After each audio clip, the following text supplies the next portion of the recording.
Kakek Semar aku sing prapto kek. Kyai Semar aku sing prapto. Kyai Nayantaka aku ing prapto Kyai Semar. Lancur-lancur Pandhawa. Ndara Antasena, Ndara Gatotkaca, Ndara Antarja. Iya kek aku sing prapto ning papan kene. Wilujeng Den, ya slamet. Wilujeng Ndara, ya Reng slamet. Garing slamet. Lolo garing aku ya slamet. Ndara Antasena, Ndara Gatotkaca, Ndara Antarja wilujeng, ya truk aku slamet. Ya Petruk aku slamet. Ya Petruk aku tansah pinanganing kawidadan. Gong ora ngabekti ndara-ndara. Dendam aku isi. Dendam ngopo? Kae Gatotkaca kae mau nugel ndasku lho, Tru. Apa iya? Untung wae ndasku lentur. Dadi tugel ora apa-apa. Ming minger. Diapure ora. Wis saiki wis di ngapura, wis di ngapura. Wis wawuh. Wis wawuh. Wis damai, wis damai. Ha iya. Bagong aku njaluk ngapura Bagong. Wis ngopo ngapura apa?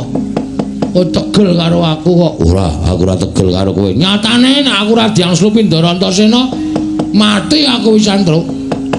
Ya wis sesuk meneh ora Bagong. Anggere sesuk wani karo aku titine Nana kowe.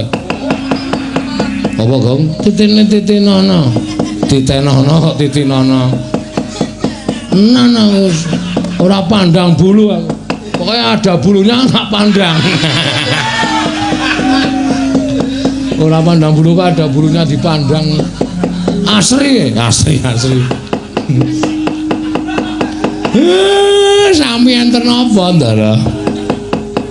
Kakene Semar jumbuh karo nalika semono aku ketemu karo Bagong jare Negara Ngamarta bakal ke Taman Sukerta. Ning merga Kakene Semar gone bakal mbirat sarana pusaka 3. Mula aku karo Kakang Garwaca Kakang Antarja niat mbelani sarta njurung marang lekasing Kakene Semar.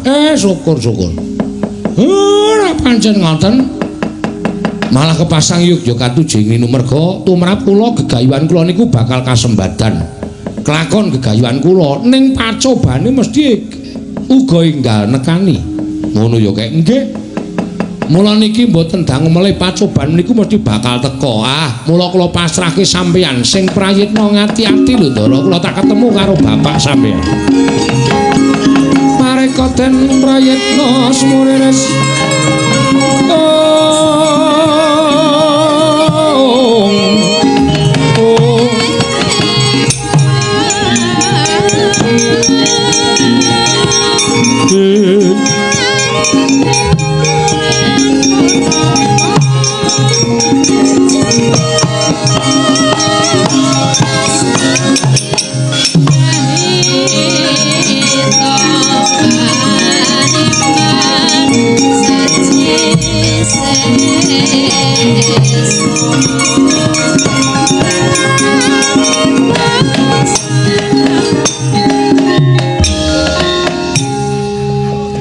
Boyo nganggo diseseke sik, Truk. Boleh nyuwun tong-tong enceng tung cek tok. Ayo men. Karang ya ora usah dadak sesek-sesek to reng penabuh iki ya nganggo tenaga ora nganggo mesin. Kesel kok kepel. Kesel. Wah ya jagongan ndara-ndara iki ya. Ah iya. Ndara Gatotkaca ki jebuna paling dhuwur dhewe ya reng. 173 kok. Nggih ta, Den? Iya. Ndara Antasena ki 128. Ndara Antarja ki 141 nggih. 141 ndejlek cengelmu iso. Wong 141 tenan cendhek banget. Tenan meng padha prasti kuwi. Ha iya. Ning yo sing praitna ngati-ati reng. Ngendikane bapakmu mau tak pikir-pikir bener. Wong ki nek gegayuhane wis kelakon, pacobane bakal cepak. Mula kowe karo aku wajib surtiti ngati-ati, aja ming paningal lahir tok ning paningal batin diwengake. Lho, Truk, paningal batin diwengake. Lho, Gong, paningal batin dingake. Wis tak ngake ket mau. Tak ana sing mlebu-mlebu ae. Paningalku batin ayo wis kerjule ngake ngantian. Ha iya. Mula kudu ngati-ati reng nek ana apa-apa kok ndak kowe karo aku dukane karo bapakmu. Oh nggih, mangga mawon pokoke kudu sing prayitna ngati-ati, Ndara. gunjang gancing langit kelap-kelapaton berkincang risang mawe gandrung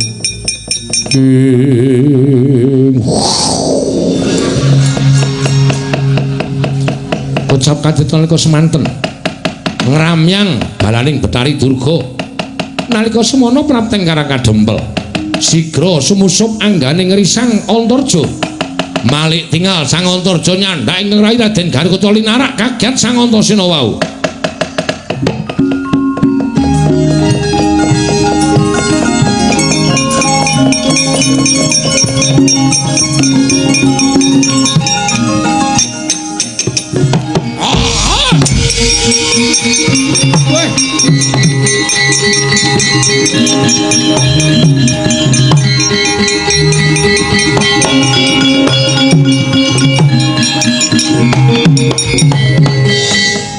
Lah tenan kok Reng.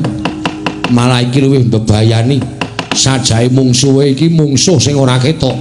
Kakang Antarja kok ngerti-ngerti nglarak Kakang Garukata. Walah dalah kene ora tak singkirke mesti gawe maksiat ning Karang Kadempel.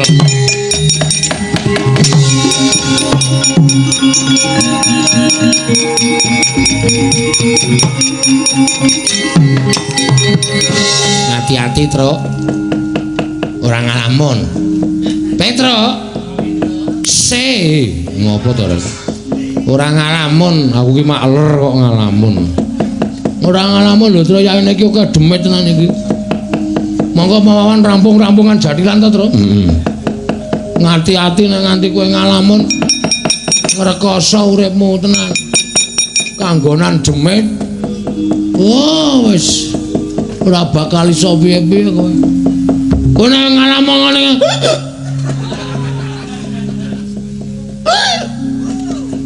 Ngopo ya, Gong? Keselak apa piye, Gong? Kok kaya ora Gong. Lho kok matane malih Gong, Gong. Kowe sadar ora, Le?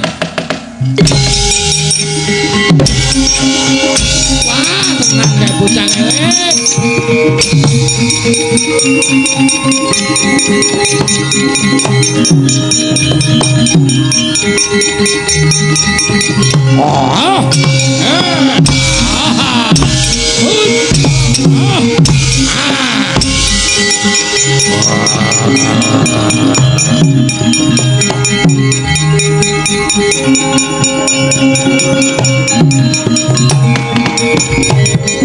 Ayo ora bakal gawe nglawat aku nyilih ragane kakangmu supaya aja ngawistara yen kowe ingkang mateni aku.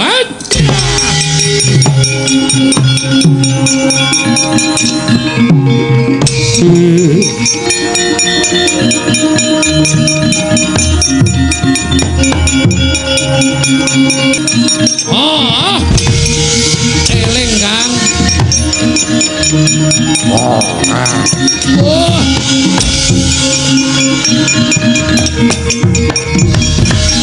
Dimas aku ki ngono apa Yayi? Kakang dinggone wong sing kurang tanggung jawab. Bangsaning jim berkasaan ngenggo raganing Kakang Mulasara Kakang Garukata. Aduh. Adhiku Garukata piye? Ora apa-apa Kang, ngono semingkir. Iki dudu gaweanmu ning gaweanku, aja melu-melu Kang.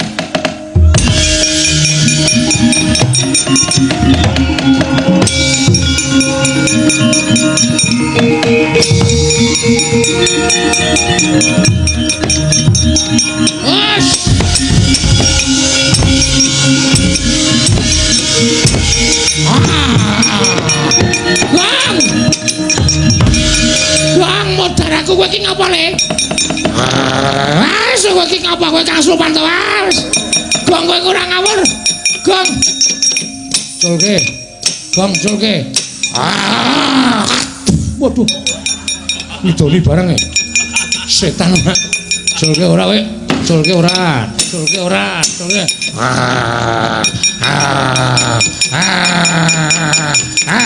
Kecantol. Aduh iki kecantol rada angel.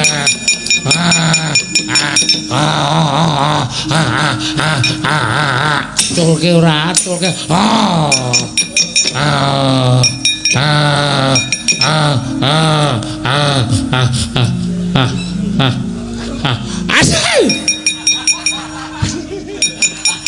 dileboni jenggot irunge ya iso akhir. Ayo culke ora. Culke ora. Ora culke. Ora culke. Culke ora.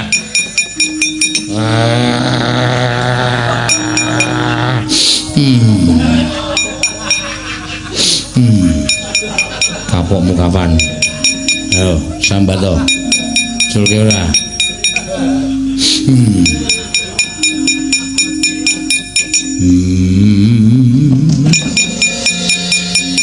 Culke ora. Dian ambune, Tru. Rados pirang dina ya kowe? Kole meka. Muka apa ora kowe? Wah, bakong ngawur. Njaluk Japa mantra bapak ora? Manut gong. Manut piye maksude? Manut arep njaluk apa ora? Aku manut karo kowe. Antasena tumandang karya kono nek adirange wangi ndak aku dikira awake dhewe ora lahir batin ning wangi Ndara. Yo, Dewangi yo.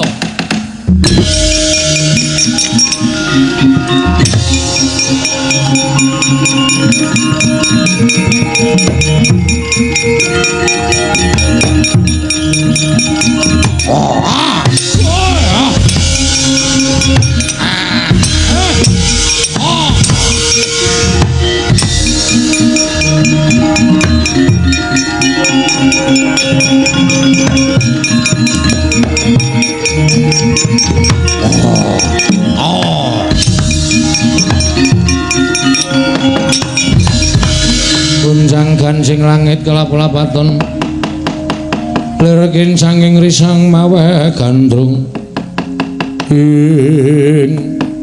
anane aku ora gelem males mergo jane aku ngerti Lek aja kebangetan kaya ngono to Lek mbok sampean ki mikir sampean ki menggali sampean mitung kakekne Semar iki labuhane tumrap sampean wis akeh. Apa sampean percaya karo ngendikaning Wa Prabu Ndarawati ngeboti Wa Prabu Ndarawati ngiwake karo kakekne Semar? Apa yen ngono Pak Lekku Madukara kuwi ora duwe penggalih wis nampa pirang-pirang lelabuhaning Kyai Semar Badraya kok dadi tekan semono penggalihmu Lek?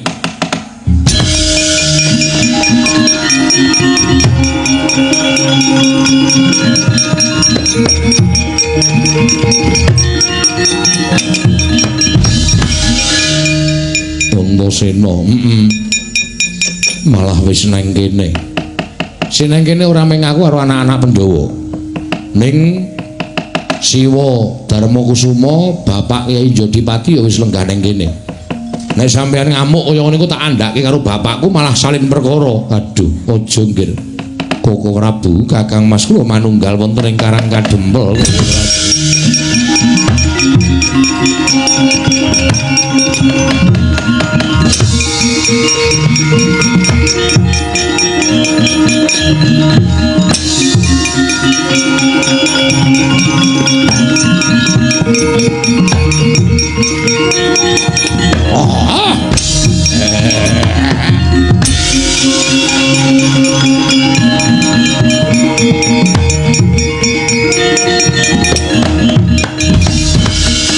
Larta saking Gudha Sang Kurukula yen amutusa Sang Sri Latala bujleng-bujleng iblis lanat padha cek-cekan adiku malah sajake pasrah bongkokan karo wong-wong Karang Kadempel ya ndi Semar yen pancen ora duwe niat sakliyane bakal gawe tentrem negara Ngamarta mesti wae kowe iso ngasorake marang Jajal Wreka.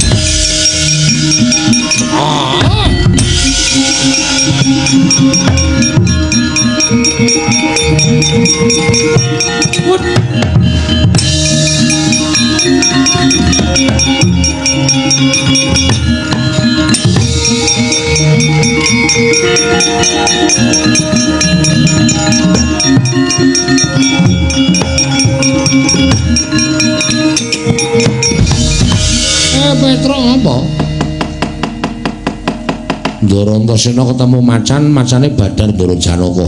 Iya, terus ana buta gedhe banget, Pak. Buta gedhe. Sumbar. Ayo, nek pancen Semar ora duwe niat liyane mbangun Ngamarta, mesti wae iso ngalahke Jajalwerka. Jenenge Jajalwerka. Bapak wis tau jajal urung? Jajal sapa? Jajalwerka ki mau? Kowe jeneng kok jajal-jajal ora. Kowe lungguh nang mburiku kene. Kaya ngopo wujude buta Jajalwerka? Tak sawange Panakawan ngatos-atos lho, Pak. Iya.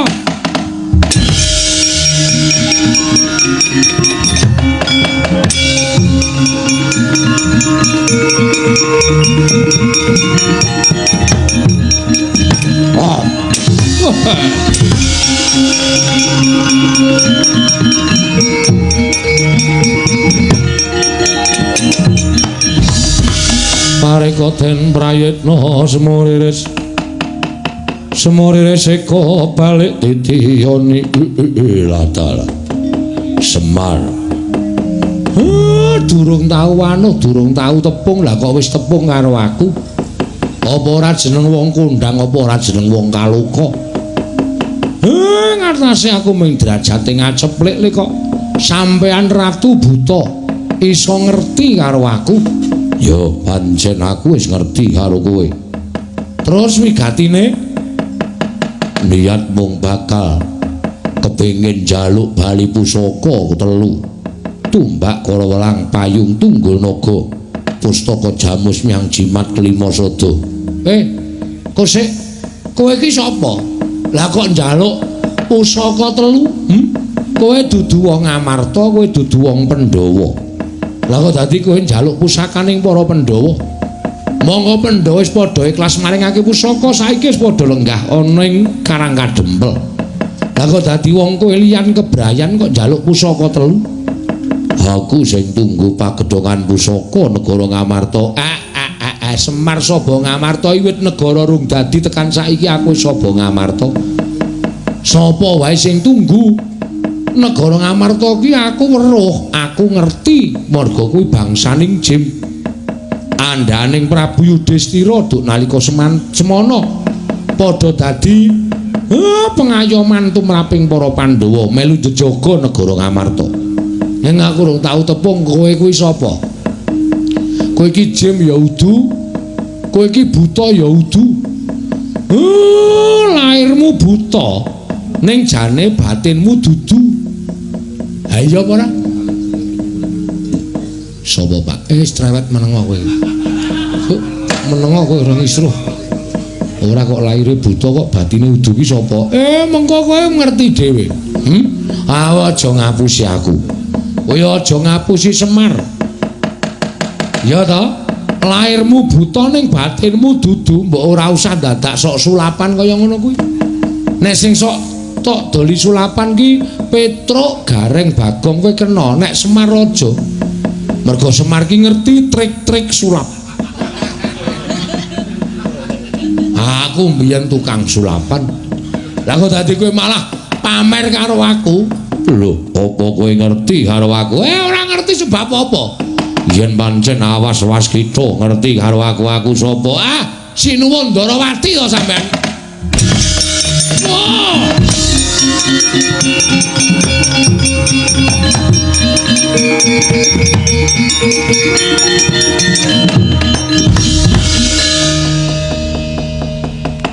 Aku percaya marang kelantipan panggraitamu Semar. Angin nuwun sewu Kakang Semar. Wektu dina iki tetep Nata Ndarawati ora percaya lamun Kyai Semar ora duwe niat liya kejaba mung gawe tentrem negara Ngamarta. Buktine ngatasé mung bakal mberat pegebluk wae kok dadak nganggo sangu pusaka telu. Iki rasa kuwatir penggalih Nata Ndarawati gandeng Semar kuwi urip ning alam padang jejering menungsa. Saapik-apike menungsa mesti tau tate tumindak ala, sak ala-ala ning menungsa mesti kesasapan watak becik. Kuwi wis dadi kodrating Wang Mahanasa. Mula ora usah dadak walang ati kowe jujur karo aku, niatmu apa Semar?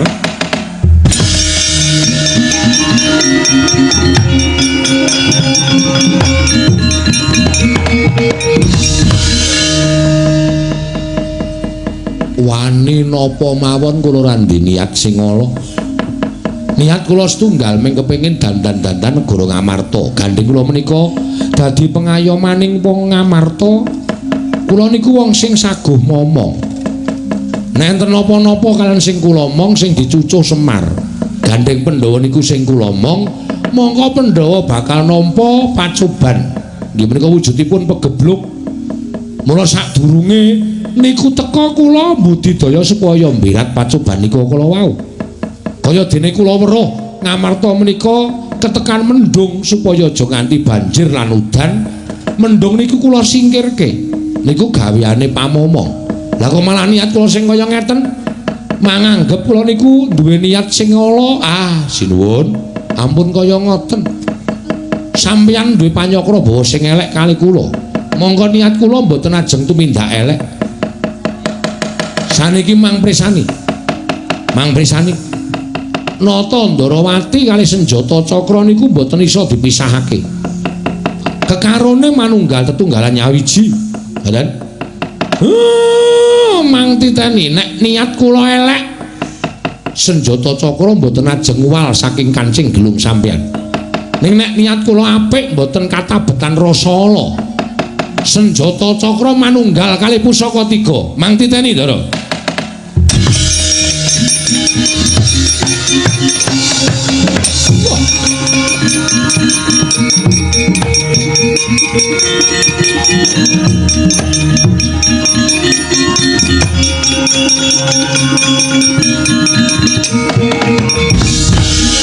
Waduh, Kakang Semar, aku ngaku luput Kakang Semar. Nggih. Mboten perkara kula kulina sulapan lho niki. Ning pancen bener, senjata cakra niku panggraitane ya ora beda kaya menungso. Iya, Kyai Semar. Yen ngono aku ngakoni yen to niate Kyai Semar kuwi becik. Lan aku manunggal kan para Pandhawa, mengke kala mangsa senjata kula kondurke, Ndara. Iya, Kakang Semar.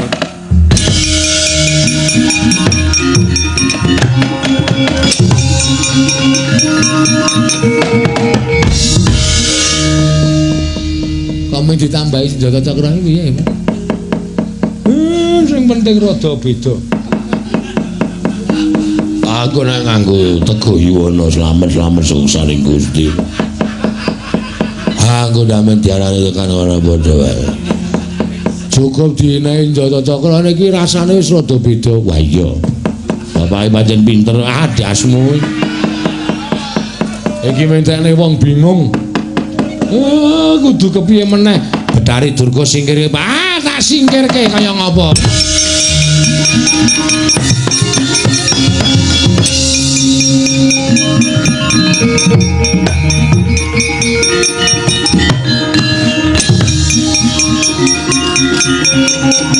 Pantopat.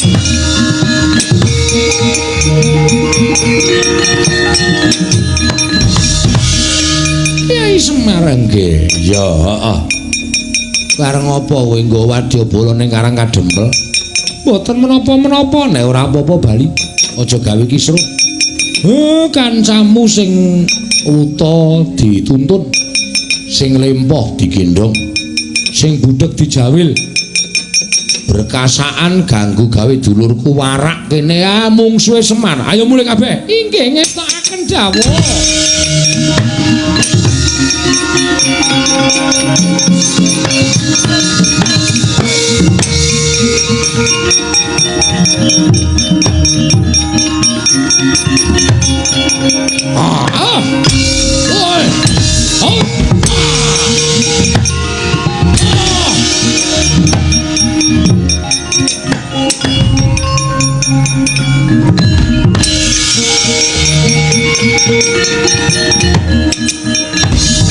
Arsa madangi jagat tumungup-ungup paneng sapucaking bukir marebak bangsu mirat keneng soroting surya megalan gunung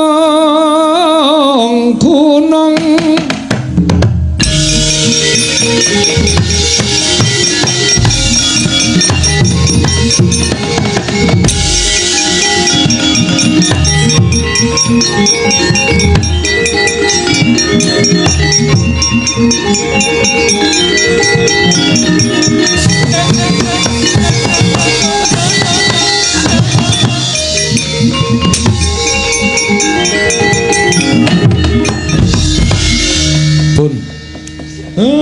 paripurna ndara mesake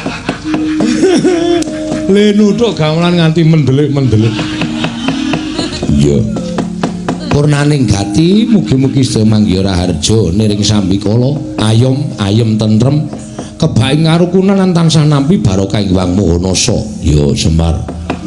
Nek wonten lepat kula sakanca nyuwun pangapunten mugi-mugi sempulur anggenipun mangun pasderekan Sura Sudirajane ingkang rat suh berasut tapi kula Darmastuti rahayu sami makarya rahayu sami pinanggih.